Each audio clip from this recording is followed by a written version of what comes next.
Good evening and welcome. In about 2 weeks, the government will move a motion in LegCo on adjusting tolls at the city's 3 cross-harbor tunnels. But as Sharon Tang reports, the toll adjustments are facing serious roadblocks in the Legislative Council. The government is set to move a non-binding motion in the legislature on the 23rd this month, hoping to secure as many yes votes to adjust the city's cross-harbor tunnel tolls. Under the proposal, private cars using the Western Harbour crossing would pay $50, $20 less than they used to. As for the Cross-Harbour Tunnel and Eastern Harbour Crossing, charges would go up to $40. Taxis with passengers would pay more through the Cross-Harbour Tunnel, but less in the other 2 tunnels. A lawmaker thinks the government should get the public's views first before moving ahead with its plans. The matter right now before us is the detailed how much and whether or not it is indispensable or whether it is so essential to raise the tunnel fee to such high percentage. I think that will be the issue of discussion. Some lawmakers remain unconvinced, saying higher tunnel tolls would only add to people's financial burdens. So far, Michael Tian is the only pro-establishment lawmaker who is optimistic about the proposal to adjust tolls. And I believe that if the change is not significant enough, all right, the end result would be just a minor shift, and the balancing of the congestion between the 3 tunnels actually will not be effectively optimized. Even if the government gains support from over half of legislators, it still needs to introduce subsidiary legislation in LegCo to amend the tolls and submit a funding application to the Finance Committee. Sharon Tang, TVB News. Meanwhile, lawmakers on LegCo's transport panel got a first look today at the new Central Wan Chai bypass, which opens on January 20th. Pinky Wong reports. First, a briefing from the Highways Department. Then, lawmakers set off to inspect a 4.5-kilometer link comprised of a flyover and a 3.7-kilometer tunnel. Does it live up to its promise of cutting travel time between Central and North Point to 5 minutes? I'm quite impressed that the Central Wan Chai bypass, we just take about 4 minutes from North Point to Central. And it is quite useful, and I do believe it can alleviate the traffic congestion in the future. Drivers using the tunnel take note. The westbound carriageway won't be opened in the first phase of commencement. For those vehicles to the Western District use this bypass, they may need to, they cannot use the bypass link directly to the Western Harbour crossing. So there may create some chaos to the traffic of Central area. The $36 billion bypass took a decade to build. What a seepage in a part of the bypass is being dealt with before its grand opening. Lawmakers had other gripes too. The ceiling bit, it's a visual discomfort, to say the least. And it's very regrettable because they claim it's all a natural material. They could have done a better job. Apparently, there's nothing to be done about it in quite a long time now. Today's tour was exclusive to lawmakers, and reporters have to wait until Monday's media tour before they're allowed in. Then, they might get to see the state-of-the-art air purification system, which will remove roadside pollutants through 3 ventilation buildings. Pinky Wong, TVB News. For the first time, mainland law has been enforced at West Kowloon Station. Mainland agencies prevented a man from entering Hong Kong. Southern Metropolis Daily reported the case, which happened on December 13th. The report said a court in Shenzhen's Longgang district received a call from officers at the station's mainland port area of a man who is barred from leaving the mainland.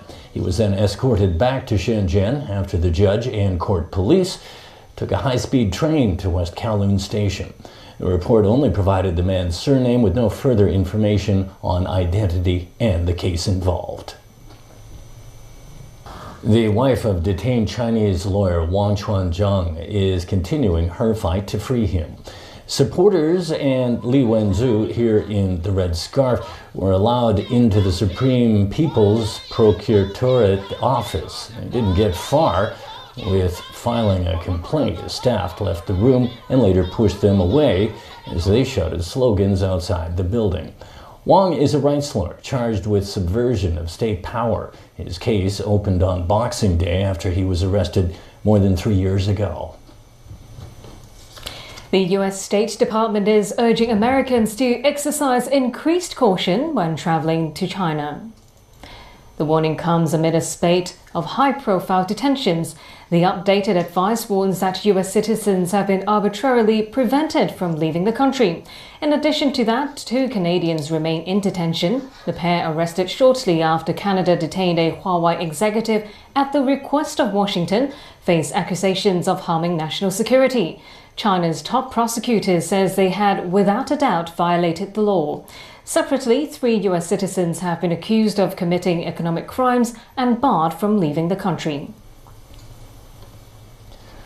The U.S. House of Representatives has passed a plan to reopen government departments affected by a 2-week shutdown. But as Alan Booknear reports, it has little chance of getting through the Republican-led Senate because it doesn't contain the funding President Donald Trump is seeking for a border wall. Ayes are 239 and the nays are 192. The joint resolution is passed. On the first day in the majority since Donald Trump took office in January of 2017, House Democrats wasted no time in flexing their new power. They approved a package to end the government shutdown that includes a bill to temporarily fund the Department of Homeland Security at current levels, $1.3 billion for border security. The funding would last through February 8th as bipartisan talks continue.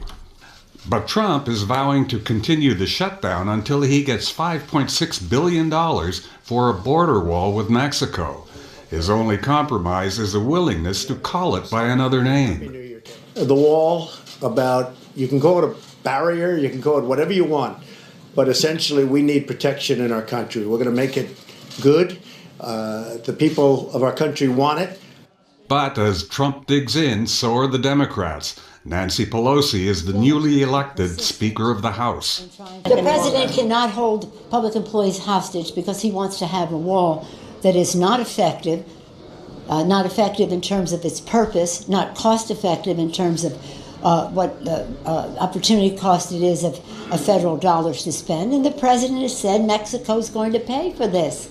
Come on, let's anchor ourselves into reality. Mexico is not going to pay for this wall, so no. Congressional leaders from both parties have another meeting scheduled with Trump on Friday, but many wonder how much progress can be made with both sides seemingly intransigent in their stance. Meanwhile, the shutdown enters its 14th day. Some 800,000 public workers remain off the job or are working without pay. Alan Booknear, TVB News. Britain's Foreign Secretary says the situation in Syria won't improve under President Bashar al-Assad's rule. Speaking while on a visit to Southeast Asia, Jeremy Hunt says it's up to Assad's main ally, Russia, to ensure a peaceful end to the 8-year civil war. Russia may think that it's gained a sphere of influence. What we would say to them is, yes, and you've also gained a responsibility. And if you're going to be involved in Syria, then you need to make sure that there really is peace in Syria. And that means making sure that President Assad does not use chemical weapons on his own people, whether it's in the Kurdish areas or Idlib or anywhere else. And this is a man who has shown no scruples whatsoever about using these horrific weapons. So that is very much a ball in the Russian court now. Hunt's comments came while in Malaysia as he tries to drum up business opportunities with Brexit on the horizon. Any resolution to the conflict will now have to be done without the help of the US. President Donald Trump recently announced he would withdraw America's troops from Syria. So Syria was lost long ago.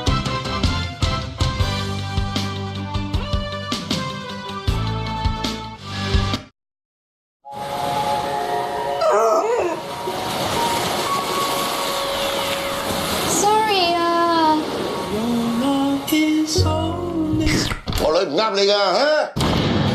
我唔會放棄，我要努力。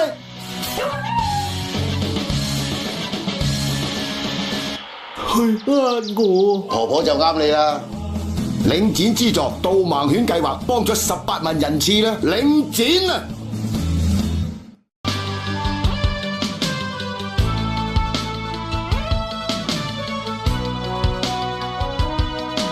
！Welcome back to TVB News. Hundreds of Catholics gathered for the first memorial mass for Bishop Michael Yeung this evening. This after the leader of the Catholic Church in Hong Kong passed away yesterday. As Haley Joe reports, Yeung's successor is expected to be announced after his funeral next Friday. A memorial mass this evening for Bishop Michael Yeung at the Cathedral of Immaculate Conception on Kane Road. Catholics paid their tributes to the late bishop who passed away yesterday at the age of 73 from liver failure. Yeung's sudden death also kept senior members of the church busy this morning. Under church law, the position of diocese leader can only remain vacant for up to 8 days. For the time being, Auxiliary Bishop Joseph Ha will take charge. I will take care of the management, the administration of the diocese for so to speak, for 8 days, as what is allowed by the canon law.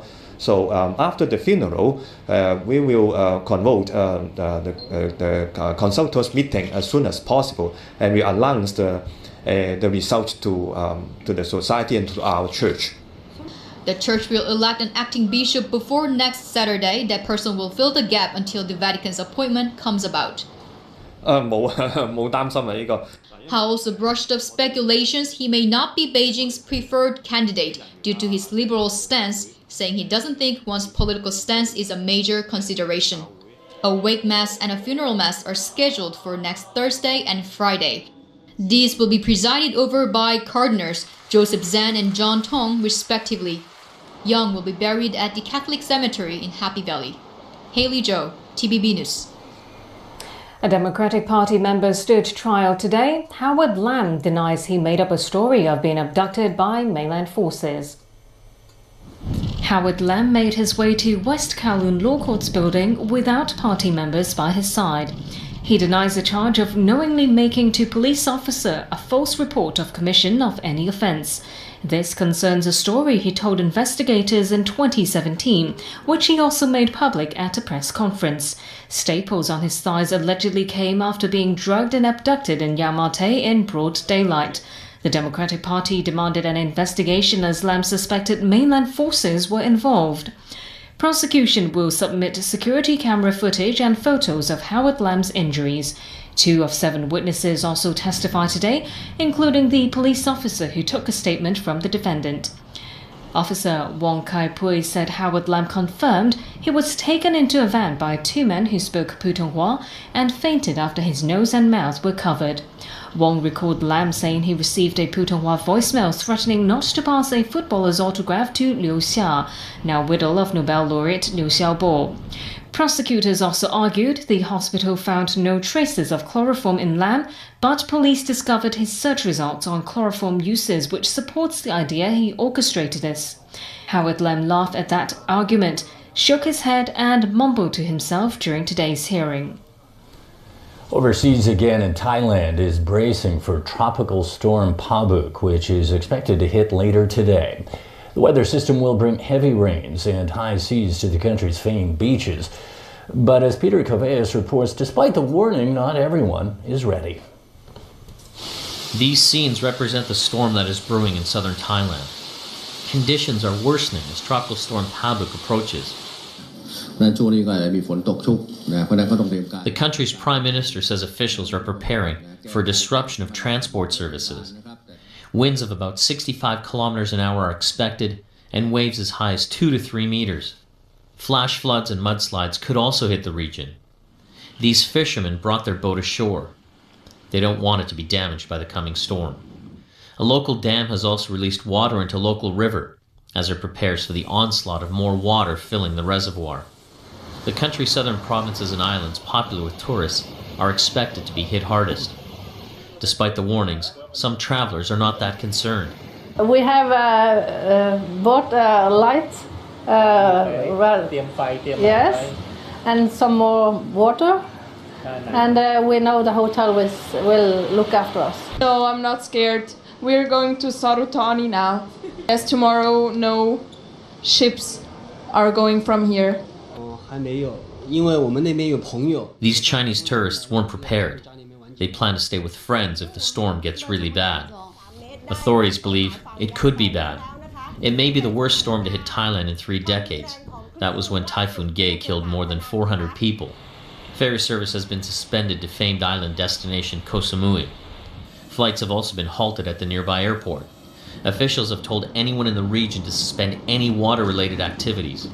Even before hitting landfall, Pabuk has turned deadly. A Russian tourist died after he saved his daughter, who was struggling in strong waves. He lost consciousness in the sea and couldn't be revived. Peter Coveos, TVB News. The Ministry of Commerce has announced that a delegation from the US will visit China next Monday and Tuesday for trade negotiations. It will be the first face-to-face negotiations between the two sides since President Xi Jinping and US President Donald Trump agreed to a 90-day truce on December 1st.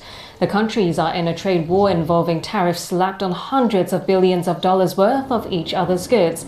The US accuses Beijing of stealing trade secrets from foreign companies operating in China. The trade war has sent jitters through global stock markets and has had a negative impact on global economic growth.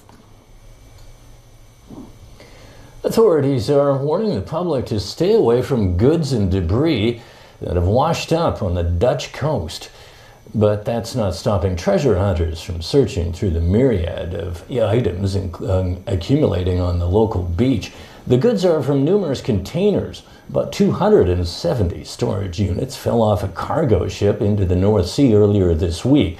The majority were filled with consumer goods, but a few carried barrels of a hazardous material. And back locally, the government is planning to reboot Hong Kong Stadium, making it more accessible to the public. The Leisure and Cultural Services Department rolled out a plan to build a running track which would be open to the public. Another change is cutting down seating capacity from 40,000 to under 10,000. It also proposed to add track and field facilities that meet international standards. Officials expect the planned Kai Tak Sports Park to take over many events currently held at Hong Kong Stadium. And that's